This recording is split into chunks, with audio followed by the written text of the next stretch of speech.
യശോദയെ ഒന്ന് ആനന്ദിപ്പിക്കാൻ വേണ്ടി ഭഗവാന്റെ ലീലുണ്ട്. ഭഗവാന്റെ കലം പൊട്ടിക്കല്, ആ തൈലൊക്കെ ചിന്തല്, വെണ്ണെടുത്ത് പുറത്തിറങ്ങി ഭഗവാൻ കുതിരയുടെ മുകളിൽ ഭഗവാൻ കയറിയിരുന്ന മക്കായ കാമം വർഗന്മാർക്ക് വെണ്ണിട്ട് കൊടുത്ത് ഭഗവാന് സജ്ജനങ്ങള് എന്ന് പറയുന്നത് അവരൊക്കെയാണ്. സജ്ജന സംസർഗത്തിൽ കൂടി ഭഗവാന്റെ മഹിമ മനസ്സിലാവുള്ളൂ. ഇവരവിടെ താമസിപ്പിക്കുന്ന വൃന്ദാവനത്തെ ഭഗവാൻ താമസിപ്പിച്ചു, അത് വജ്രനാഥൻ താമസിപ്പിച്ചു. വജ്രസ്തു തത്സഹായേന ശാന്തിര്യസ്വാപ്യനുഗ്രഹാൽ ഗോവിന്ദ ഗോപഗോപീനാം ലീലാപാനാന്യനുക്രമാൽ. എന്തിന് സ്ഥാപിച്ചു എന്ന് ചോദിച്ചാൽ അവിടെ പറയുന്നത് ശാന്തിര്യന്റെ ഉപദേശപ്രകാരമാണ് വജ്രനാഥൻ ഈ സജ്ജനങ്ങളൊക്കെ അവിടെ താമസിപ്പിച്ചു. അതായത് എന്താ കേൾക്കാൻ ചോദിച്ചാൽ ഗോവിന്ദ ഗോപഗോപീനാം, ഭഗവാന്റെ മഹിമ, ഗോവിന്ദന്റെ മഹിമയാണ്. സജ്ജനങ്ങൾ വേണ്ടാത്തൊന്നും പറയില്ല, ഭഗവാന്റെ മഹിമയാണ് ഇത് കേൾക്കാൻ. ഗോപന്മാരുടെ മഹിമ, ഗോപികളുടെ മഹിമ കേൾക്കാനും ലീലാപ്പാനാന്യനുക്രമാൽ ഭഗവാന്റെ ലീലയാടിയ സ്ഥലം ഒന്ന് കാണണ്ടേ. വേണുദാനം ചെയ്ത സ്ഥലം, ഗോപികളുടെ കാറ്റായനി പൂജ ചെയ്ത സ്ഥലം, ഗോവർദ്ധനോദ്ധാനം ചെയ്ത സ്ഥലം, ഗോവിന്ദ അഭിഷേകം ചെയ്ത സ്ഥലം, ഇതൊക്കെ സജ്ജനങ്ങൾക്കേ അറിയുള്ളൂ. അപ്പൊ അതിനു വേണ്ടി അവിടെ സ്ഥാപിച്ചിട്ടത്. അവരൊപ്പം നടക്കേ സജ്ജനാഥൻ അവരൊപ്പം നടക്കുന്ന ഇത് കാണും ചെയ്യാം. അവരെ മഹിമയെ, ഗോപന്മാരുടെ മഹിമ, ഗോവിന്ദ ഗോപഗോപീനാം, ഗോവിന്ദന്റെ മഹിമ, ഗോപന്മാരുടെ മഹിമ, ഗോപികളുടെ മഹിമ, ലീലാപ്പാനാന്യനുക്രമായി ഭഗവാൻ ലീലയാടിയ ഓരോരോ സ്ഥലങ്ങള് നമ്മൾ ഇന്നും അവിടെ പോയാൽ കാണിച്ചു. സജ്ജനങ്ങളെ, ബ്രാഹ്മണരെ നമ്മളെ കൊണ്ടുപോകും. ഓരോരോ സ്ഥലങ്ങളും വേറെ വേറെ അവര് അവിടുത്തെ മഹിമ പറയും, അവിടുത്തെ ലീലകളും അവര് നമുക്ക് അവിടെ എത്തിയുള്ളൂ. കഴിഞ്ഞാൽ അവർക്ക് ഇത് കാണിച്ചു തരുന്ന പോയപ്പോ ഉണ്ടായിട്ടുണ്ട്. അവര് പിടിച്ചുകൊണ്ടുപോയി. ആദ്യം കളിക്കാൻ സംഭാരം വരും, അത് ക്ലാസും തരാം, കുറെ സംഭാരം. അവിടെ പോയാൽ അവിടെ പാലും പോലും ധാരാളം സ്ഥലമാണ്. വൈകുന്നേരമായ കഴിക്കാൻ ചപ്പാത്തിയോടൊപ്പം പാലാണ്. ചെറിയ ക്ലാസ്സൊന്നുമല്ല, വലിയ ക്ലാസ്സിലാണ്. ഇഷ്ടം പോലെ കഴിക്കാം. ഞാൻ ഒരിക്കൽ പോയപ്പം കഴിക്കാൻ മടിക്കുണ്ടായിട്ടുണ്ട്. പോയപ്പോ ബംഗാളി ബ്രാഹ്മണരുടെ അമ്പലത്തിലാണ് അതിനെ കൊണ്ടു നിർത്തിയത്. ദേവാലയം കഴിഞ്ഞു കഴിക്കാൻ അമ്പലത്തിൽ പോയപ്പോഴാണ് ചപ്പാത്തി കൊണ്ടുവച്ചോളൂ ഒരു കറി കൊണ്ടുവന്നു. ഈ കറി കണ്ടപ്പോ സുഖം തോന്നില്ല. ഞാൻ വിചാരിച്ചു മത്സ്യാവോ സംശയിച്ചു. കേട്ടിട്ടുണ്ട് ബംഗാളി ബ്രാഹ്മണര് കുറെ മത്സ്യം കഴിക്കുന്നു. അതാണോ സംശയിച്ച് ഞാൻ കഴിക്കാതിരുന്നു. എന്റെ ഒപ്പമുള്ള ആൾ ഇന്ത്യയിൽ ചോദിച്ചു, ഈ ഉത്തരം പറയാൻ മനസ്സിലായില്ല. ഒപ്പമുള്ള ആള് പറഞ്ഞു കൊടുത്തു. അദ്ദേഹം എന്റെ അടുത്ത് വന്നറിയാം. കുറെ ഹിന്ദി എന്നോട് സംസാരിച്ച് അവസാനം സംസ്കൃതത്തെ ഇവിടെ മത്സ്യം കിട്ടില്ല എന്നറിയുന്നു. ഇവിടെ മത്സ്യം, ഇവിടെ കൃഷ്ണന്റെ സ്ഥലമാണ്. മത്സ്യം കിട്ടില്ല, മാംസം കിട്ടില്ല, മദ്യം കിട്ടില്ല, അതൊന്നും ഇവിടെ കിട്ടില്ല. എവിടുന്ന് വാങ്ങിച്ചാൽ കഴിക്കാൻ വഴുതനങ്ങയുടെ കറി കണ്ടപ്പോൾ ഞാൻ മത്സ്യമാണോ സംശയിച്ചു. ഇതിവിടെ കിട്ടില്ല എന്നാ പറഞ്ഞത്. ഉള്ളി പോലും അവിടെ ഉണ്ടാക്കാറില്ല എന്നാണ് പറഞ്ഞത്. ഉണ്ടാക്കാറില്ല, സാത്വികമായ ഭക്ഷണം മാത്രമേ ഉള്ളൂ, കഴിച്ചോളൂ. ഇത് വഴുതനയാൻ പറഞ്ഞപ്പോൾ ബംഗാളി ബ്രാഹ്മണ വേദം അറിയുന്ന ആൾക്കാരാണെങ്കിലും മത്സ്യം കഴിക്കാറുണ്ട് ധാരണ വന്നിരുന്നു. ഉണ്ടാവുന്നതില്ല. അങ്ങനെയുള്ള ആൾക്കാരാണ് ഇതറിയാൻ വേണ്ടിയിട്ടാണ് വിജ്ഞാനം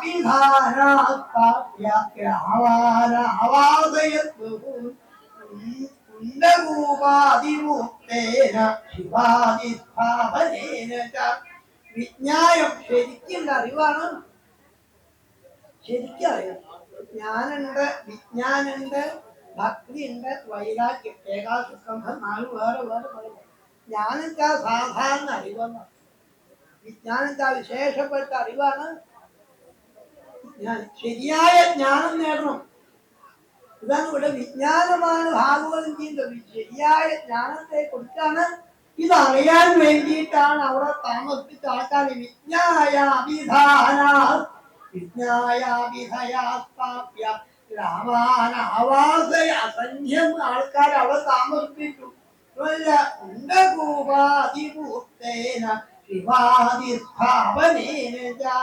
അനവധി കുണ്ടങ്ങളുണ്ട്.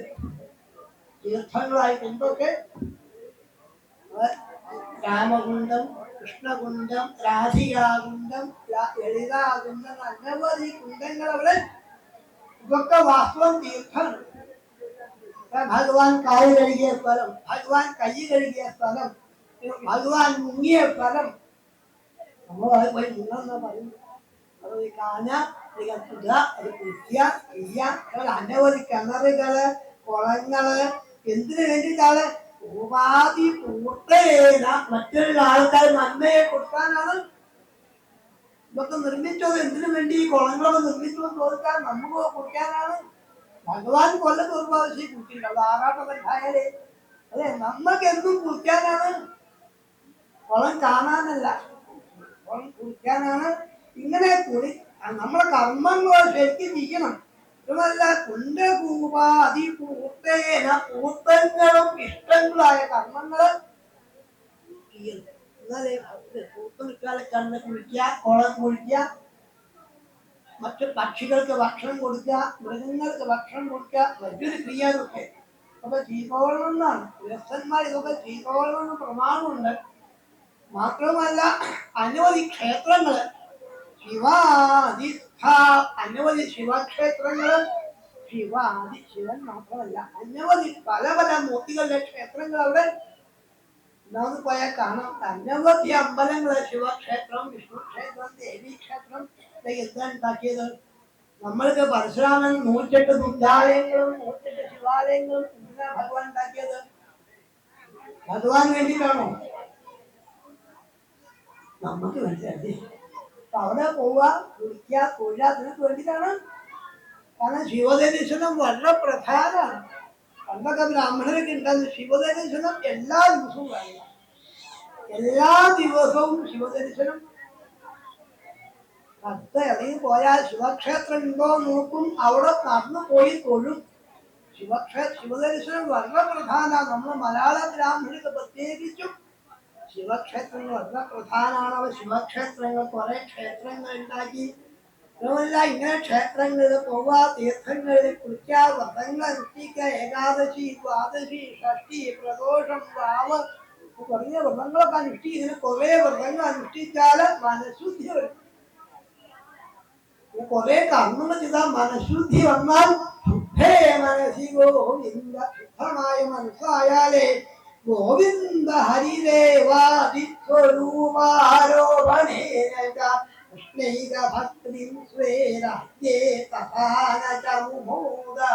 ആ പരമാനന്ദം മുമോദ, പരമാനന്ദം അനുഭവിക്കണമെങ്കിൽ ഭക്തി, കൃഷ്ണൈക ഭക്തി, ശ്രീകൃഷ്ണ ഭക്തി ഉണ്ടായാലേ പരമാനന്ദം. അതിനാൽ ഗോവിന്ദ ഹരിദേവാദി സ്വരൂപ ആരോപണേന ഭഗവാന്റെ സ്വരൂപം, ദേവന്മാരുടെ സ്വരൂപം. എന്ത് കണ്ടാലും ഈശ്വരൻ നോക്കാനാണ് ക്ഷേത്രങ്ങളൊക്കെ നിർമ്മിച്ചത്. ഈശ്വരനെ ഓർക്കാൻ അവിടെ പോയി ഞങ്ങൾ കുറെ അമ്പലത്തിൽ പോയി തൊഴും. ഇവിടൊക്കെ പോയാൽ ഓർക്കുന്നത് ഗരുഡൻകാവില് പോയി, അതുപോലെ ചമ്രവട്ടത്തെ ശാസ്ത്രാലയം വെള്ളം അവിടൊക്കെ ഒരേ ഉപദേവന്മാരുണ്ട്. അവരൊക്കെ സ്മരിക്കുമ്പം ഈശ്വരനാണ്. നമസ്കരിക്കുമ്പോ പുഴയിൽ കുളിക്കുക, ഭാഗപ്പുഴ. ഭാഗവതം പറയുന്ന പുഴയാണ് ഭാഗപ്പുഴ. എത്ര പുണ്യമായ നദിയാണ്. ഇന്നലെ വൈകുന്നേരം ഇന്ന് രാവിലെ അവിടെ കുളിക്കാൻ കുളിക്കുക, തീർത്ഥങ്ങളിൽ കുളിക്കുക, തീർത്ഥം അമ്പലത്ത് പോയാൽ തീർത്ഥം സേവിക്കാം, പ്രസാദം സ്വീകരിക്കാം. ഇങ്ങനെ ഇഷ്ടങ്ങളും പൂർത്തങ്ങളായ കർമ്മങ്ങളൊക്കെ ചെയ്യാൻ ക്ഷേത്രത്തിന് തരാം. ഭക്തി ഉണ്ടാവും. ഭക്തി ഉണ്ടാവുന്ന എങ്ങനെയാ അറിയാം? കൃഷ്ണൈക ഭക്തി സ്വേരാജ്ഞേ തഥാന ച. കൃഷ്ണഭക്തി ഉണ്ടായാലേ പരമാനന്ദം. എങ്ങനെയാ കൃഷ്ണഭക്തി ഉണ്ടായി എന്ന് അറിയാം. ഭാഗവതം കേൾക്കുന്ന ശ്രോതാക്കളെ നോക്കിയാൽ അറിയാം ഭാഗവതം കേൾക്കുകയാണോ കേട്ട് കളയാണോ എന്താ ചെയ്യുന്നത് ഏതായാലും വെക്കേഷൻ അല്ലേ കുറച്ച് ഭാഗവതം കേട്ടങ്ങനെ കളയാന്നാണ് വിചാരിക്കാറല്ലേ പറയാനെങ്ങനെയാണ് അല്ലെ കേട്ട് കളയാന്നാണ് പറയാനെങ്ങനെയാണ് കേട്ട് കളയാന്നാ കൂടുതൽ ആൾക്കാര് കേട്ട് വെക്കാറുള്ളൂ ഉള്ളിക്ക് കാതൊന്നും ഒരു ഞരമ്പ് ഹൃദയത്തിക്ക് പോകുന്നുണ്ട് ഇതിൽക്കൂടി കേട്ട് ഉള്ളിക്കാക്കണം എന്നാണ് ആ ഭക്തി ഉണ്ടെങ്കിൽ ഭാഗവതം കേൾക്കുമ്പോ തെറ്റ് വിട്ട് കൃഷ്ണ ഹരേ ജയ കൃഷ്ണ ഹരേ ജയ കൃഷ്ണ ഹരേ ജയ കൃഷ്ണ ഹരേ ഭാഗവതം പറയാൻ പോവാ ഭാഗവതം ഇതും ഭാഗവതം നാമപുരാണം ബ്രഹ്മസംഹിത നാമത്തിന്റെ പുരാണമാണ് പത്രം തെളിഞ്ഞോണ്ടേ നാമം ജപിക്കാൻ തെളിഞ്ഞാലേ മറ്റത് അവാള് ഇനി പറയുമ്പോ അവാൻ ചോദിക്കും എന്ന് പറഞ്ഞ് ഏതാണ്ട് കഴിയോളും തെറ്റുണ്ടാവും പല ആൾക്കാരും ജപിക്കുണ്ടാവും എങ്കിലും ഉച്ചത്തിൽ കീർത്തിക്കാറാവും ഉത്തം ശ്വാസബന്ധത്തിൽ പറയാം കഥയൊക്കെ പറഞ്ഞ അവസാനം ഹരേ നമ ഒതുക്കം പറയാം ഉച്ച ആദ്യം പറഞ്ഞൂടെ